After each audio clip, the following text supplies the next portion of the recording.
कहते हैं रात के अंधेरे में कुछ रास्ते सिर्फ रास्ते नहीं होते, वो होते हैं ऐसे दरवाजे जहां से लौटकर हर कोई पहले जैसा नहीं आता। सोचिए, आप अकेले हैं, चारों तरफ सन्नाटा, दूर कहीं कुत्तों के रोने की आवाज और आपके सामने एक चौराहा जहां जमीन पर पड़ा है एक छोटा सा नींबू काले धागों में लिपटा हुआ और उसके चारों तरफ बिखरा है लाल सिंदूर, जैसे किसी ने अभी अभी कोई काला काम अधूरा छोड़ा है। आपका एक कदम, बस एक गलती और आपकी पूरी जिंदगी बदल सकती है। आज की ये कहानी एक ऐसी लड़की की है जिसने अनजाने में इस चौराहे पर रखा हुआ टोना छू लिया और उसके बाद जो हुआ वो इतना भयानक था कि उसकी चीखें सुनकर पूरे घर की रूह कांप उठी। उसकी आवाज बदल गई, आंखें पहचान में नहीं आती थी और हर रात कोई उसे अपने साथ ले जाने की कोशिश करता था।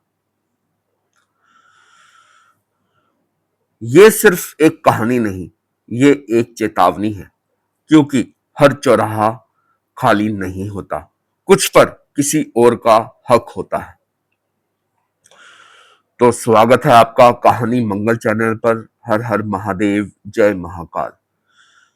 आज की कहानी शुरू करते हैं। रात का समय था, सन्नाटा ऐसा कि अपने ही कदमों की आवाज डर पैदा कर रही थी। गांव के बाहर एक पुराना चौराहा था, चार रास्तों का मिलन, जहां लोग दिन में भी जल्दी जल्दी निकल जाते थे।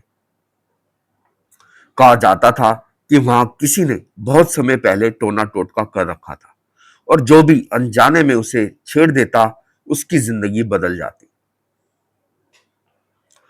उस रात रिया अपने मामा के घर से लौट रही थी। मोबाइल की हल्की रोशनी और दूर कहीं कुत्तों के भौंकने की आवाज,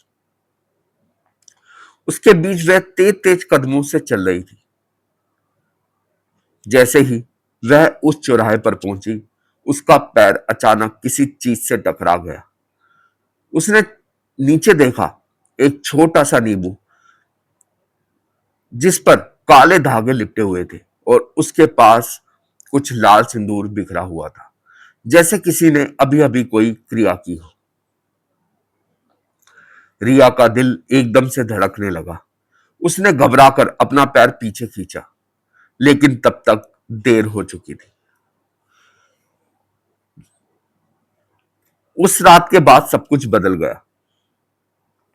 घर पहुंचते ही उसे अजीब सा महसूस होने लगा। पहले हल्का सिर दर्द, फिर अचानक तेज बुखार। उसकी आंखें लाल होने लगी और चेहरा पीला पड़ गया। रात होते होते उसने अजीब अजीब बातें करना शुरू कर दिया, ऐसी आवाज में जो उसकी अपनी नहीं थी। क्यों छुआ मेरा सम्मान, ये शब्द उसके मुंह से निकले, लेकिन आवाज किसी और की थी, भारी, बिल्कुल डरावनी और गुस्से से भरी हुई। उसके घर वाले जो थे वो घबरा गए। अगले दिन हालत और ज्यादा खराब हो गई। रिया कभी जोर जोर से हंसती तो कभी बिना वजह रोने लगती। कभी दीवारों को घूरती रहती जैसे वहां कोई खड़ा हो और कभी अचानक चिल्ला उठती, वो आ रहा है, मुझे लेने आ रहा है। डॉक्टर के पास ले गए, कोई बीमारी समझ नहीं आई। दवाइयों का असर नहीं हुआ, उल्टा हर रात उसकी हालत और भी भयानक हो जाती। एक रात तो हद हो गई। रिया अचानक बिस्तर से उठी और बिना किसी सहारे के सीधी खड़ी हो गई। उसकी आंखें पूरी तरह सफेद हो चुकी थी और वह दीवार की तरफ मुंह करके उल्टी दिशा में चलने लगी, जैसे कोई अदृश्य ताकत उसे खींच रही हो। उसकी मां ने रोते हुए उसे पकड़ने की कोशिश की, लेकिन रिया ने इतनी जोर से हाथ झटका कि दूर जाके गिरी। अब ये मेरी है, उसके मुंह से फिर से वही आवाज आई। घर में डर का माहौल फैल गया। सबको समझ आ गया ये कोई बीमारी नहीं, कुछ और है। तभी किसी ने सलाह दी, उसे बालाजी ले जाओ। अगले ही दिन बड़ी मुश्किल से उसे संभालते हुए वे उसे मंदिर ले गए। जैसे ही मंदिर के पास पहुंचे, रिया जोर जोर से चीखने लगी, मुझे अंदर मत ले जाओ, मैं जल जाऊंगा। उसकी आवाज अब पूरी तरह बदल चुकी थी। चारों लोगों ने मिलकर उसे पकड़ा, लेकिन वह इतनी ताकत लगा रही थी, किसी से संभल नहीं आ रही थी। मंदिर के अंदर जैसे ही आरती शुरू हुई, रिया का शरीर कांपने लगा। उसकी आंखों से आंसू नहीं, बल्कि जैसे खून खून की हल्की लकीरें बहने लगी। वह जमीन पर गिर पड़ी और जोर जोर से चिल्लाने लगी, मुझे छोड़ दो, मैं जा रहा हूं, मुझे मत जलाओ। पुजारी ने मंत्र पढ़े, उसके ऊपर पवित्र जल छिड़का और धीरे धीरे उसकी चीखें कम होने लगी।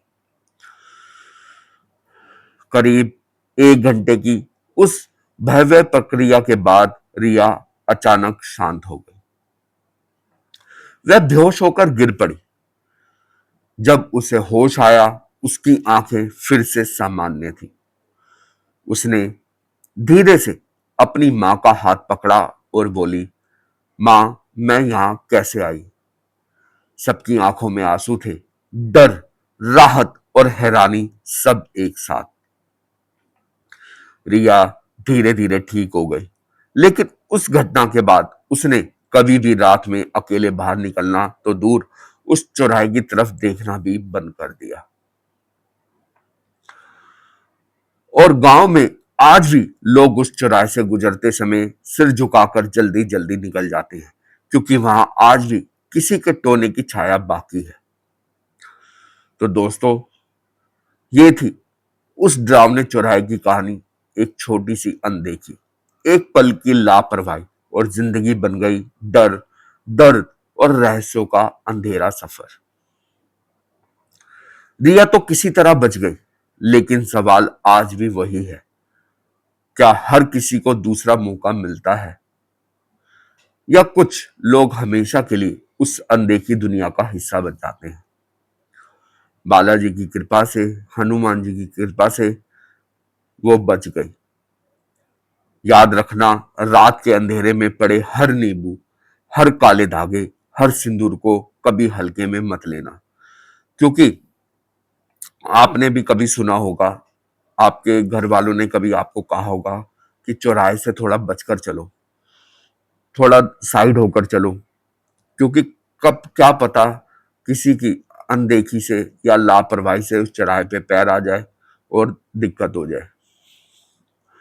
क्योंकि वो सिर्फ चीज नहीं होती, वो किसी की नीयत, किसी की नफरत और किसी अधूरी शक्ति का संकेत भी हो सकती है। और अगर कभी गलती से भी आपका सामना ऐसे किसी चौराहे से हो जाए, तो बस एक बात याद रखना, रुकना मत, पीछे मुड़कर मत देखना, और सबसे जरूरी, उसे पूछना मत। अगर आपको ये कहानी सच में दिल दहलाने वाली लगी हो, तो वीडियो को लाइक करें, शेयर करें और हमारे चैनल को सब्सक्राइब करना ना भूलें। चैनल को जरूर सब्सक्राइब करें, क्योंकि यहाँ आपको मिलती है ऐसी ही सच्चाई से जुड़ी रूह कपा देने वाली कहानियां। कमेंट में जरूर बताइए, क्या आपने कभी ऐसी कोई अजीब या डरावनी घटना महसूस की है? क्योंकि कभी कभी जो हम देख नहीं पाते, वही सबसे खतरनाक होता है। तो दोस्तों, ये थी रिया की कहानी, हम सब ने सुनी। अगर आपके भी ऐसा कोई जानने वाला है जिसके साथ ऐसा कुछ घटित हुआ है, तो हमारे साथ जरूर शेयर कीजिए। हम ये कहानी और लोगों तक आपके जरिए सुनाएंगे। कई बार हमसे जाने हमें कई बार हमें नादान इतने होते हैं, हमें नहीं पता होता कि ये चीजें क्या हैं। कई बार हम गलती से भी पैर लगा देते हैं, या बच्चे उस चीज को नजरअंदाज करके उससे खेलते हैं, लेकिन हमें ऐसा नहीं करना चाहिए। किसी को नहीं पता कि इसका जो वहां चौराहे पे जिसने भी कुछ किया है, वो किस इरादे से किया है और किस इरादे से नहीं किया। तो मिलेंगे नेक्स्ट वीडियो में। ऐसी कहानी सुनते रहने के लिए चैनल के साथ बने रहिए, और आपका जो भी विचार है वीडियो के बारे में, किसी के बारे में भी, हमें कमेंट बॉक्स में जरूर बताइए। आपका एक लाइक हमारे लिए बहुत महत्वपूर्ण है। चल वीडियो को लाइक करें। मिलेंगे नेक्स्ट वीडियो में, तब तक के लिए हर हर महादेव, जय महाकाल।